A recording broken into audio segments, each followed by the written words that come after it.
British style, continental style, British style. An interesting observation. Quite interesting, Peter. It's very interesting. Good morning and welcome to a very cold, dreary and grey morning in Essex on a Sunday, and we're back out yet again for another ride. Although I say it's cold, but it's only 2 degrees today, which is exactly 8 degrees warmer than last weekend's ride. Woo, that was cold. But regardless of that, we're out again on another training ride, trying to build up the strength for Dirty Reaver in a few months' time. Although we are on the road today, we're not on the gravel again. The last 2 weeks on gravel have been incredibly fun. There is just something absolutely fantastic about riding gravel, riding off-road, away from the cars, beautiful traffic-free trails, but at some point it had to end and we had to get back on the road. So here we are. And we're off once again to our favourite cafe, the Mixing Shed, over in Arxton. And unusually, I've got nothing to talk to you about today. So this is just going to be a pure fun ride, see where it takes us, see what happens, and hopefully something interesting will occur. I mean, when you're out with this bunch of reprobates, something normally comes up. Right, let's get down the road a bit and we'll have another chat.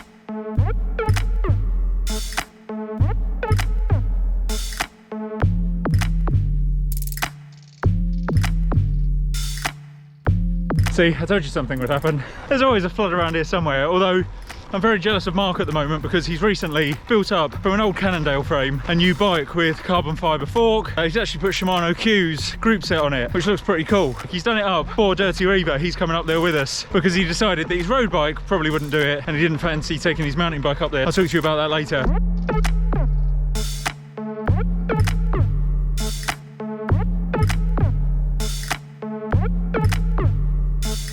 That was actually shallower than the puddle.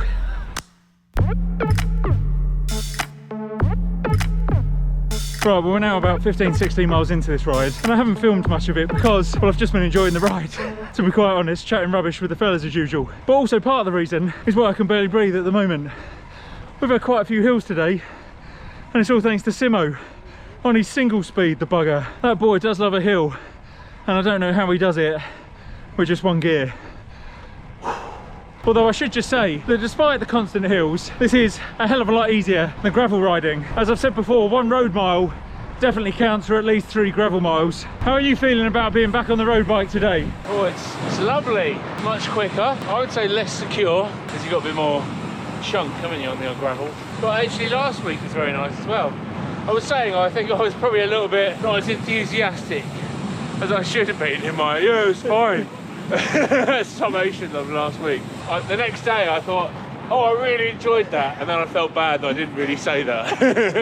Yeah, it was when you gave it 3 stars that it really sort of stabbed in the heart, but I knew you were enjoying it anyway, Stu. I know deep down that you are a gravel rider at heart. A multi-discipline rider. Exactly. Some of the discipline is bad, but it's multi. Moving on from gravel for a second though, something that is universal between gravel, road, mountain bike is something that Simo's picked up on, an observation of his, and it's which side you unclip. So Chris, tell us more. Well, it was a couple of weeks ago we were out and I commented that Jimmy rides continental style, and Peter said, well, what do you mean? And he unclips his right leg first, whereas I ride what I consider to be traditional British style, which is left leg first. The reason being, I used to commute a lot in London. You can stay in the saddle and put your left leg down on the curb while you're waiting for a traffic light, because we do, most of the cyclists wait for a green light. If you put your right leg down, you've got to get out of the saddle because, you know, it's too far down, whereas if your left leg, you can put it on the curb in the UK.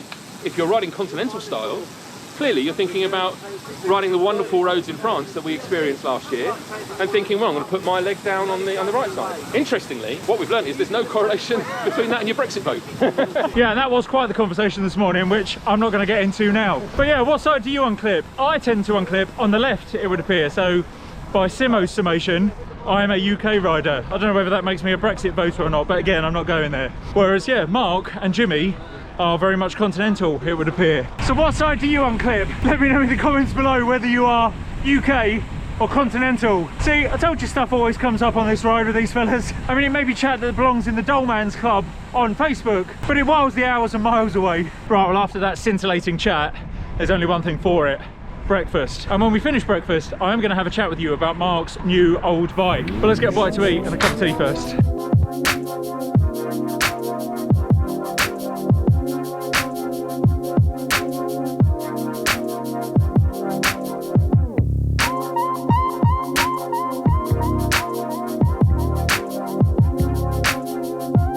Right, well that was a lovely breakfast and we're back on the road. And I was just about to start talking to you about Mark's new bike, but we've immediately turned onto the Arxton hill climb hill. So I think I'll wait until we get to the top of this. Although, talking of Mark's new bike, this road we're going up is an absolute nightmare and it looks like most of the tarmac has been washed away over the winter. And Mark has unfortunately just hit a pothole. But thankfully, due to his massive 2-inch tyres, proper big mountain bike tyres, he took it without a problem. I'm not sure you'd get away with it on a skinny 700.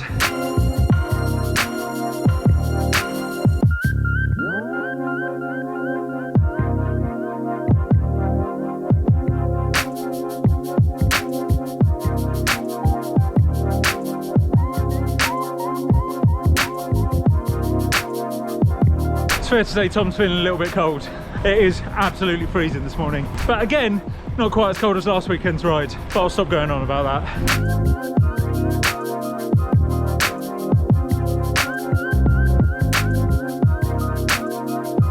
So as I mentioned earlier, Mark has got a new bike, or new/old bike. It's an old frame, which he's had for quite a while, that he's now built up. And you're going to be using this for Dirty Reaver, is that right? Yeah, that's right, yeah. So I thought I'd utilise the old mountain bike frame that I had. It had suspension forks and it had like more of a mountain bike geared ratio. So I thought I'll put solid forks on it, change the wheels over so I can stick slightly thinner tyres, and these are, you know, 2-inch tyres on there, and then change the sort of crankset over. So I've got a 42 teeth crankset up front and then an 1145 cassette. I was kind of thinking would do the job of keeping up with you guys on the road, but also give me a little bit of off-road capability in it. I was a bit sort of reticent to talk about it until I actually found out it worked. It seems to work. Okay, so yeah, happy to talk about it now. And yeah, I'm really happy with the outcome. Only thing that we found at the moment is the crank slightly floats around, which I've got to work out, you know, how to put that back into some sort of position where it doesn't float around. But that's it, yeah, really happy with the result.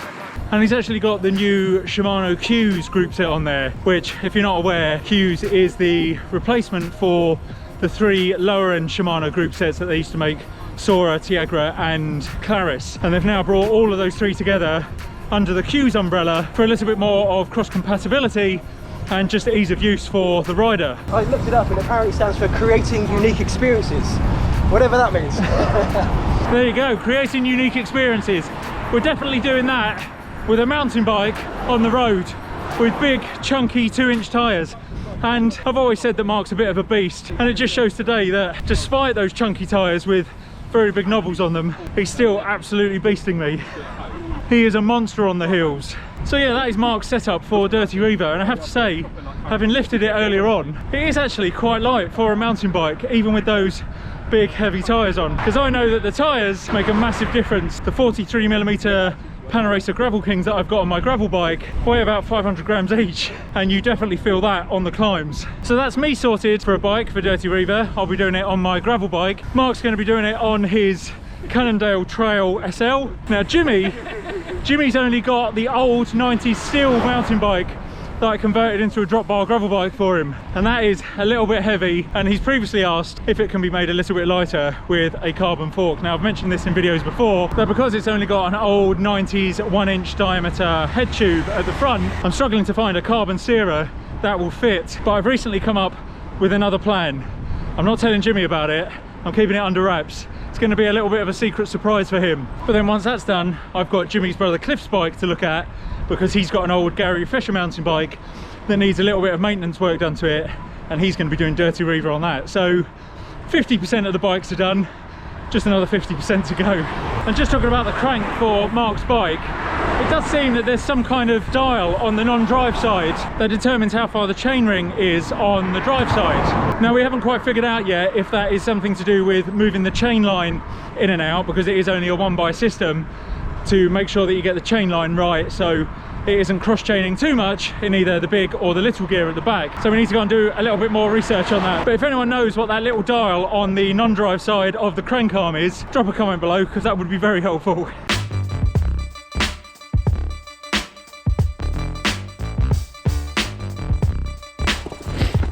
Right, well there we go, just under 50k done, so probably about 28 miles and a whole load of absolute inane rubbish talked about. But that is what bike rides are all about with your mates sometimes.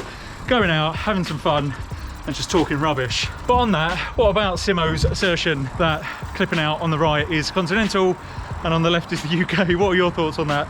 Again, let me know what side you clip out, because I want to see if there is any kind of trend going on or if it is just completely random. But anyway, I hope you've enjoyed this ride, as ridiculous as it has been. Thank you so much for watching, and I will catch you in the next one. Take care, guys. See you later.